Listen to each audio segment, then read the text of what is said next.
siswa kelas 12 asisten keperawatan. Nah, kali ini kita akan membahas tentang asuhan keperawatan berduka dan kehilangan. Nah, kemarin kan kalian sudah sempat tuh praktek tentang merawat jenazah. Nah, sekarang kita akan membahas asuhan keperawatan berduka dan kehilangan secara teori ya adik-adik. Nah, yang pertama, hendaknya kita sebagai perawat itu mampu memberikan asuhan keperawatan pada klien atau pasien sedang berduka dan kehilangan. Caranya melalui tahap sebagai berikut. Nah, yang pertama itu ada namanya pengkajian. Jadi, di tahap pengkajian keperawatan ini dilakukan pada pasien atau klien yang sedang mengalami berduka dan kehilangan. Hal yang dikaji diantaranya sebagai berikut. Yang pertama itu ada riwayat keperawatan. Nah, jadi riwayat apa yang dialami oleh pasien kalian ini. Kemudian yang kedua itu ada pengkajian sumber coping pribadi. Kemudian yang ketiga itu ada pengkajian fisik. Jadi kalian harus cek dulu fisik si pasien kalian yang meninggal ini seperti apa fisiknya. Jadi seperti itu. Nah, tahap ini perihal kesehatan rutin pada setiap klien yang akan dikaji. Perawat mengajukan pertanyaan mengenai kehilangan di masa lalu dan saat ini.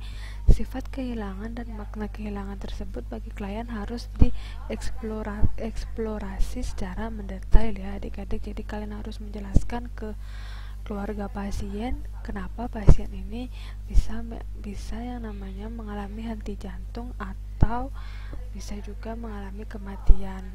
Nah, yang tadi kan ada pengkajian tuh, terus yang kedua itu ada namanya diagnosa keperawatan.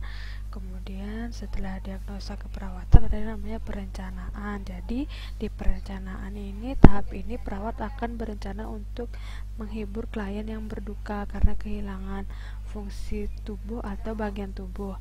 Caranya adalah menyesuaikan diri dengan perubahan kemampuan dan mengarahkan kembali energi fisik dan emosional untuk rehabilitasi. Nah, kemudian ada yang namanya implementasi. Jadi pada tahap ini para perawat akan menjadi pendengar aktif serta memakai keterampilan komunikasi yang efektif. Jadi di sini para perawat akan mengimplementasikan rencana untuk memberikan penyuluhan kepada klien dan keluarga serta membantu klien melalui tahap-tahap berduka dan kehilangan. Kemudian ada yang namanya evaluasi. Nah, setelah selesai, langkah terakhir adalah melakukan evaluasi dari asuhan keperawatan berduka dan kehilangan tersebut. Nah, mengevaluasi asuhan keperawatan pada klien berduka dapat dilakukan dengan cara mengevaluasi perilaku berduka kehilangan klien, mengidentifikasikan berduka. Kemudian ada yang namanya melihat hasil yang diharapkan realistis dan atau tidak untuk kerangka waktu tertentu. Mengevaluasi apakah klien memiliki stresor tambahan yang sebelumnya. Kemudian yang keempat,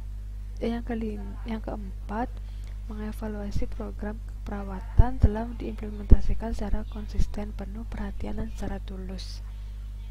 Nah, mungkin cukup sekian ya video yang bisa Ibu berikan ke kalian. Semoga kalian bisa memahami konsep berduka dan kehilangan itu seperti apa. Terima kasih.